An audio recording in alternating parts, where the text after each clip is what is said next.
ముద్రగడ పద్మనాభరెడ్డి తీవ్ర అస్వస్థతకు గురయ్యారు. గత కొంతకాలంగా ఆయన అనారోగ్యంతో బాధపడుతున్నారు. కాకినాడలో ఓ ఆసుపత్రిలో చికిత్స తీసుకుంటుండగా ఆరోగ్యం మరింత క్షీణించడంతో హైదరాబాద్ కు తరలిస్తున్నారు కుటుంబ సభ్యులు. హైదరాబాద్ యశోద ఆసుపత్రిలో ఆయనకు చికిత్స అందించనున్నారు. ప్రస్తుతం ఆరోగ్య పరిస్థితి ఏంటి అంటే ఏదైనా దీర్ఘకాలికంగా అనారోగ్య సమస్యతో బాధపడుతున్నారా? ఆయనకి మాకు ఎవరైతే ఆయన కుమార్తె ఆరోపించిందో ఆ విధంగా క్యాన్సర్ అయితే లేదు, కానీ దీర్ఘకాల వ్యాధులుగా చెప్పే బీపీ షుగర్ రెండు ఉన్నాయి. షుగర్ లెవెల్స్ పెరిగిపోవడం, బీపీ పెరిగిపోవడం రెండు కూడా తరచూ జరుగుతున్నాయి. ఇంటి వద్ద ఆయన వైద్యం తీసుకుంటున్నారు.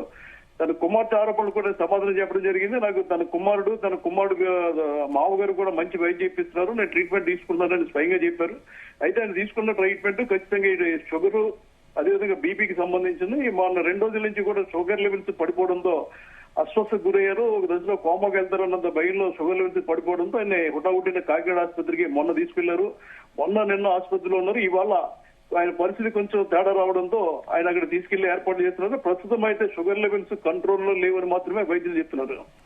అయితే ఇప్పుడు పద్మనాభరెడ్డి వెంట ఇలాంటి పరిస్థితుల్లో కుటుంబ సభ్యులు ఎవరూ లేరా? కుటుంబ సభ్యులు ఉన్నారు. ఎవరైతే ఆయన కుమారుడు వైసీపీ ఇన్ఛార్జ్ ముద్రగడ గిరి ఉన్నాడు, అదేవిధంగా గిరి మావగారు పద్మనాభానికి దగ్గర ఆయన అక్కడే ఉన్నారు. అదేవిధంగా ఆయనకు అత్యంత అనుచరుడైన నాగబాబు, మరో వ్యక్తి, నలుగురు కూడా ఉన్నారు. ఈ నలుగురితో పాటు ఒక ప్రముఖ వైద్యుడిని, అదేవిధంగా ఒక అటెండెంట్ ని కూడా పంపుతున్నారు. మొత్తం 6 ఆయనతో పాటు వెళ్తున్నారు. Right, thank you Sambasivarao.